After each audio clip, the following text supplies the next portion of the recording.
부산의 첫 초등학교 공공통학버스가 동구에서 시범 운영에 들어갔습니다. 대로를 건너는 등 등굣길 사고 위험이 많은 지역이 우선 대상으로 선정됐는데 운영 결과를 분석해 확대 여부를 결정할 계획입니다. 남해안 해역의 적조띠가 부산까지 확산될 수 있는 것으로 나타났습니다. 국립수산과학원은 적조띠가 해류를 따라 동쪽으로 이동할 가능성이 크다며 고밀도 적조에 대한 주의를 당부했습니다. 2020년 보건복지부 건강생활지원센터 국비 공모 사업에서 전국 20곳 중 부산에서 4곳이 선정됐습니다. 이에 따라 부산에서는 모두 10곳에서 건강생활지원센터가 운영될 전망입니다. 부산시가 이달 중순부터 가로수 은행나무 열매 조기 채취에 나섭니다. 또 열매를 맺는 암나무를 수나무로 교체하거나 다른 나무로 바꿔 심는 방안도 추진할 계획입니다. 여러분 안녕하십니까? 헬로티비 뉴스 부산입니다. 부산 최초의 초등학교 공공통학버스가 16일 시범 운행에 들어갔습니다. 등굣길 사고 등 위험이 많은 지역이 우선 대상으로 선정됐습니다.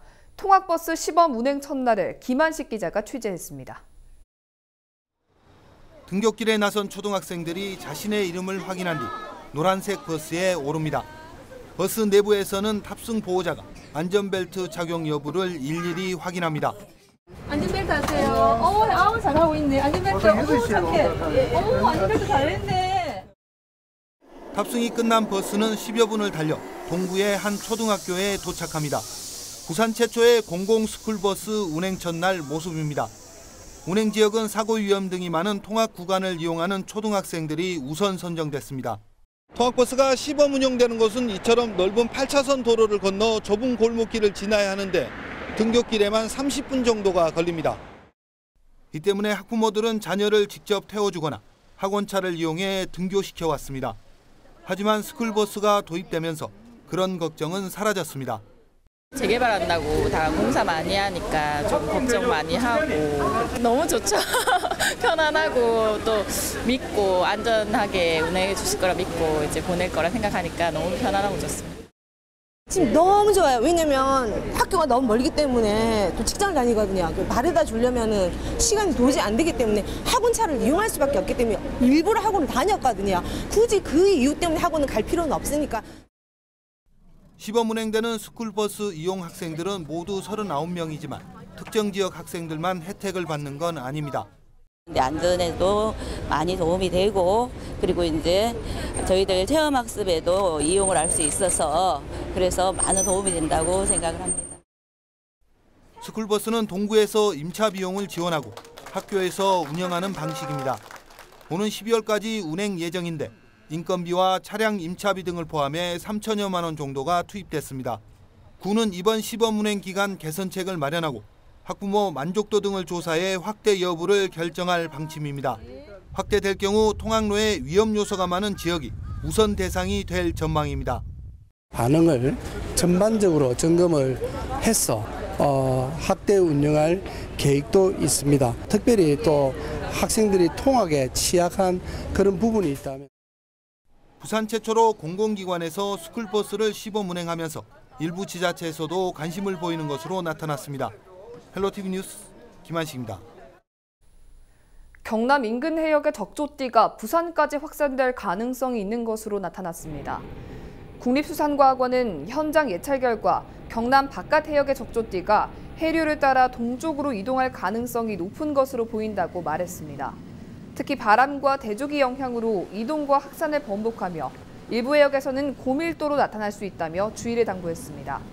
현재 적조특보는 전라남도 해안을 비롯해 통영과 거제 연안까지 내려져 있습니다.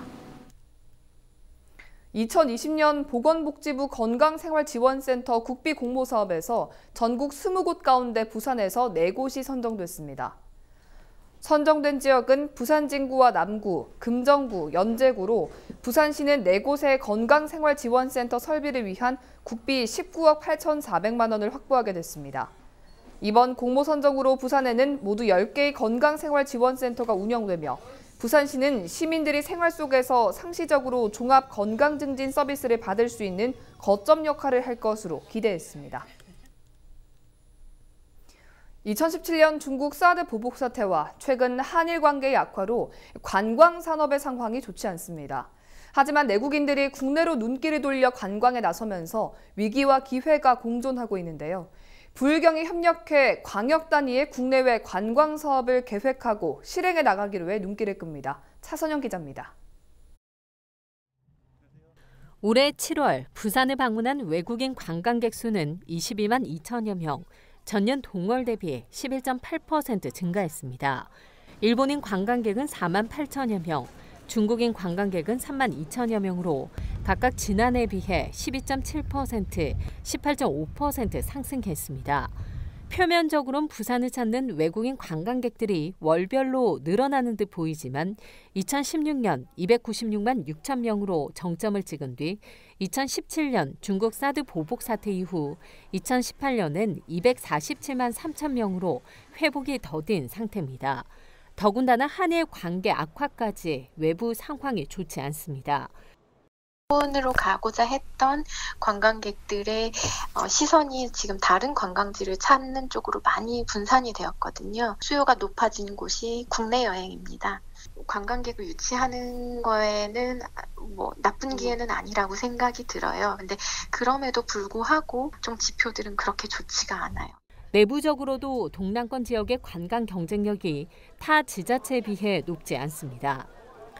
실제로 올해 상반기 한국관광공사에서 지자체별 관광 경쟁력을 진단한 결과 광역 지자체별 종합지수는 서울시와 강원도, 제주도가 각각 1위, 2위, 3위를 차지했습니다.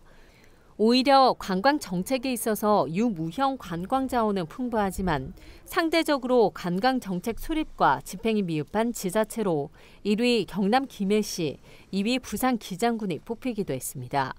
정부의 관광 연계 사업 참여수 역시 서울특별시는 192개, 강원도 118개에 비해서 경상남도 78개, 부산시 52개, 울산은 20개로 실적이 저조했습니다. 관광객들이 한 곳에 여행을 왔다고 해서 그 지역에 머무르지 않아요. 그 주변에 있는 지역들까지 같이 보려고 해요. 그래서 그 지역 자체만 가지고 있는 어떤 관광 자원뿐만 아니라 배후나 근처에 뭐가 있는지도 상당히 중요해지고. 이런 분위기 속에 동남권 광역관광본부가 16일 문을 열었습니다. 힘들지만 세 개 시도가 모여서 복합적인 관광 상품을 만들고 남해 있는 좋은 관광 자본도 끌어내고 내륙에 있는 것도 끌어내서 같이 연계시켜가지고 지금까지 관광 분야에 있어선 관광객 유치를 위한 경쟁 관계에 있었던 부일경이 동남권 광역관광본부를 중심으로 제대로 된 광역권 관광 개발 사업을 발굴 실행해 나갈 수 있을지는 지켜봐야겠습니다. 헬로티비 뉴스 차선영입니다. 부산시가 이달 중순부터 가로수 은행나무 열매 조기 채취에 나섭니다. 부산 시내 가로수 16만 4천여 그루 가운데 은행나무는 3만 5천여 그루에 달하는데 이 중 열매를 맺는 나무가 25%인 9천여 그루입니다. 부산시는 해마다 가을이면 은행 열매가 떨어져 미관을 해치고 악취가 난다며 이달부터 다음 달 초까지 은행 열매를 미리 채취한다고 밝혔습니다. 또 열매를 맺는 암나무를 순나무로 교체하거나 다른 나무로 바꿔 심는 사업도 추진할 계획입니다. 부산 시민공원의 역사를 공부하는 역사유적 스토리텔링 투어가 10월 5일부터 11월 24일까지 매주 주말 진행됩니다. 초등학생을 대상으로 하는 이 프로그램은 장교클럽과 미군 숙소 등 다양한 역사유적이 만들어진 배경을 알아보는 등 역사 이야기를 체험하는 시간으로 꾸며집니다. 별도 참가비는 없지만 보호자가 반드시 동반해야 합니다. 참가 신청은 9월 20일부터 부산시민공원 역사관 홈페이지에서 할 수 있습니다. 오는 18일 부산 지역의 공공기관 주차장 이용이 제한됩니다. 부산시는 9월 22일 세계 차 없는 날을 앞두고 16일부터 22일까지는 친환경 교통주간으로 운영하는 한편 18일 하루는 공공기관 주차장 이용을 제한하기로 했습니다. 이날 공공기관 직원들은 의무적으로 승용차가 아닌 대중교통을 이용해 출근해야 하며 민원인들은 자율적으로 참여할 수 있습니다. 세계 차 없는 날은 1년 중 하루만이라도 승용차 이용을 자제하자는 취지로 1997년 프랑스에서 시작됐으며 우리나라에서는 2008년부터 추진하고 있습니다. 부산지방고용노동청이 5월부터 지난달까지 석 달 동안 부산, 울산, 경남 지역 50인 이상 300인 미만 제조업체 신고에 대해 근로감독을 실시한 결과 노동법 위반 232건이 적발됐습니다. 주요 위반 유형으로는 연장수당 등 임금 체불이 78건, 퇴직금 위반 22건 등으로 나타났고 이에 따른 체불 금품은 8억 5,200만 원이었습니다. 고용노동청은 업체들이 통상임금 산정 방법과 연차 휴가 부여 방법 등 노무관리를 자의적으로 운영한 사례가 많았다며 법 위반 사항에 대해서는 개선하도록 시정 지시했습니다. 열악한 주차 환경으로 민원이 끊이지 않는 곳이 있습니다. 사상구 삼락동 공업지역인데요. 최근 폐교 운동장을 개방하면서 주차 문제도 한시름 덜게 됐습니다. 하지만 이 주차장 사용 기간이 내년 2월 말까지여서 그 뒤 대책 마련이 필요하다는 지적입니다. 박철우 기자입니다. 사상구 삼락동 공업지역입니다. 담벼락을 따라 차들이 빼곡히 주차되어 있습니다. 모두 불법 주차된 차량들입니다. 여기에 오가는 도로의 폭까지 좁아 운전자들의 민원이 끊이질 않고 있습니다. 이쪽 삼락공단 지역에 주차 공간이 없다 보니까 저희가 출퇴근할 때도 그렇고 업무할 때도 그렇고 상당히 좀 많은 곤혹사항들이 있었습니다. 고민 끝에 찾은 한 가지 방법. 올해 3월 삼락중학교가 폐교하면서 운동장을 주차장으로 쓰기로 한 겁니다. 8월 1일부터 차량 110대를 댈 수 있는 공간이 확보되면서 지역 불법 주차도 크게 줄었습니다. 상당히 좋은 점이 많습니다. 통행하는 데 있어가지고 정말로 좋습니다. 학교 운동장이 주차장으로 개방되면서 주차난 문제도 한시름 덜게 됐습니다. 하지만 문제는 이곳을 이용할 수 있는 기간이 내년 2월 말까지로 한시적이라는 겁니다. 이에 사상구는 운동장 개방 사용 기간이 끝나기 전 정부와 국토부, 부산시에서 추진하는 주차장 공모 사업에 참여하는 등 대안 마련에 나섰습니다. 공업지역 활성화 어떤 공모 사업이 아마 진행이 되고 있는 걸로 알고 있습니다. 지역 주민들한테 계속해서 어떤 주차난을 해결할 수 있도록 지원할 계획입니다. 폐교된 삼락중학교 운동장 개방으로 일시적으로 주차 문제를 해결한 사상구. 내년 2월 또다시 주차난이 되풀이되기 전 대책 마련이 필요하다는 목소리가 높습니다. 티브로드 뉴스 박철우입니다.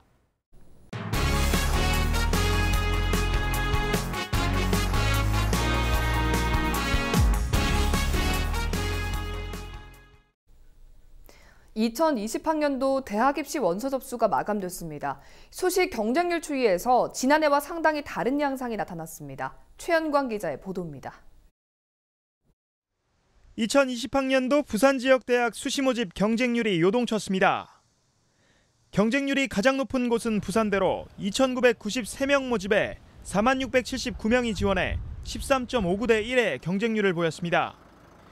동의대가 8.03대 1, 부경대가 7.83대 1로 그 뒤를 이었습니다. 주목할 만한 점은 작년과 비교해 반대 양상이 나타났다는 것입니다. 부경대의 경우 지난해 4.09대 1의 경쟁률을 보였던 환경공학과가 올해 30.45대 1로 대폭 상승했습니다. 16.67대 1의 경쟁률을 보인 생태공학과는 6.44대 1로 줄었습니다. 한 해 사이에 대부분 학과의 경쟁률 판도가 뒤바뀐 것인데 전문가들은 과보다 학교를 선호하는 지원 분위기에 일부 기인한 것이라고 분석했습니다. 학생들 입장에서는 전년도 단순한 결과만 보고 비교하다 보니까 지난해 경쟁률이 낮았던 학과는 경쟁률이 대폭 상승했고 지난해 경쟁률이 높았던 학과는 대폭 하락한 것으로 나타났습니다. 전체적인 변화에 전문가들은 수시에 치중하기보다 정시 전략도 함께 병행해서 세워야 한다고 이야기합니다. 지난 4일 시행된 9월 모의평가는 전체적으로 6월에 비해 쉽게 출제됐지만 정확한 이해를 요구하는 까다로운 문항이 많아 이론을 다시 한번 정리할 것을 조언했습니다.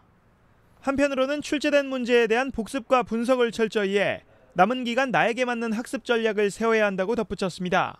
영어 같은 경우는 빈칸 추론 문제는 조금 더 신경 써야 될 것 같고 특히 수학 같은 경우는 하위권 학생이라도 조금만 노력한다면 원하는 점수를 받을 수 있으므로 수학을 포기하지 말았으면 좋겠습니다. 한결 심해진 눈치 싸움. 뚜껑을 열어보기 전까진 누구도 쉽게 예측할 수 없는 대임 레이스가 펼쳐지고 있습니다. HCN 뉴스 최현강입니다. 낙동강 하구의 기수지역 생태계를 복원하기 위한 낙동강 하구뚝 운영 2차 실증 실험이 17일 오전 9시 50분부터 약 1시간 동안 실시됩니다. 1시간 동안 수문을 개방하면 바닷물 120만 톤가량이 하구뚝 상류 10km 부근까지 유입될 것으로 전망됐습니다. 부산시는 지난 6월 1차 실험을 통해서 확인된 바닷물 유입과 유출 결과를 이번 2차 실험에 반영해 수문 개방이 수질과 수생태계에 영향을 주는지 여부를 검토하겠다고 말했습니다. 부산 시민 10명 중 8명은 도심 차량 운행 속도 제한을 강화하는 안전속도 5030 사업에 대해 알고 있는 것으로 나타났습니다. 부산시가 도심부 주요도로 제한 속도를 시속 50km로, 이면도로는 시속 30km로 차량 제한 속도를 낮추는 안전속도 5030에 대해 시민들의 인지도를 조사한 결과 알고 있다고 응답한 시민이 79%였고 운전자의 인지도는 93.5%로 나타났습니다. 부산시는 인지도 조사 결과를 바탕으로 대시민 홍보를 지속적으로 펼칠 계획이며 오는 11월에는 부산 전역에서 시행할 방침입니다. 부산관광공사가 관광 맞춤형 교육 프로그램인 비스타트 아카데미를 운영하기로 하고 17일부터 24일까지 교육생을 모집합니다. 관광 스타트업과 예비 창업자를 대상으로 하는 이번 교육 프로그램은 사업계획서, 피칭 등 3개 정규과정과 1개 특강으로 구성돼 스타트업이 공모에 선정되고 투자금을 유치하는 데 도움이 되는 노하우를 공유합니다. 각 강좌별 교육 시간은 서로 다르며 원하는 강좌를 신청해 수강할 수 있습니다. 교육과정은 전액 무료로 지원됩니다. 부산국제영화제 기간 포럼 비프에서 한국 영화 100년의 의미에 대한 논의가 이뤄질 전망입니다. 영화제 사무국은 올해 포럼 비프를 다음 달 5일부터 11일까지 해운대 일대에서 진행한다고 밝혔습니다. 특히 한국 영화 100주년 조명 부문에서는 동북아시아 3국을 비교하며 한국 영화 초창기 30년의 역사를 조명할 계획인데 이창동 감독이 기조 발제를 할 예정입니다. 또 국립한국영화박물관 건립 문제와 영화산업 노동자들의 처우 문제 등 영화기술과 산업 정책도 다뤄질 전망입니다.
(9월 17일) 기상정보입니다. 17일 화요일 부산 지역 아침 최저 기온 20도, 낮 최고 기온 27도 예상됩니다. 부산은 맑은 가운데 바람이 강하게 불겠습니다. 전국 날씨입니다. 전국이 맑은 가운데 강원 영동 지역에서 가끔 구름 많겠고요. 경상 해안과 제주도에서 바람이 강하게 불겠습니다. 바다 날씨입니다. 동해남부 먼바다와 남해동부 먼바다에서 바람이 매우 강하게 불겠고요. 바다의 물결도 3m까지 매우 높게 일겠습니다. 주간 날씨입니다. 당분간 내내 맑겠고요. 목요일부터는 낮 기온이 25도 선으로 떨어져 완연한 가을 날씨를 보이겠습니다.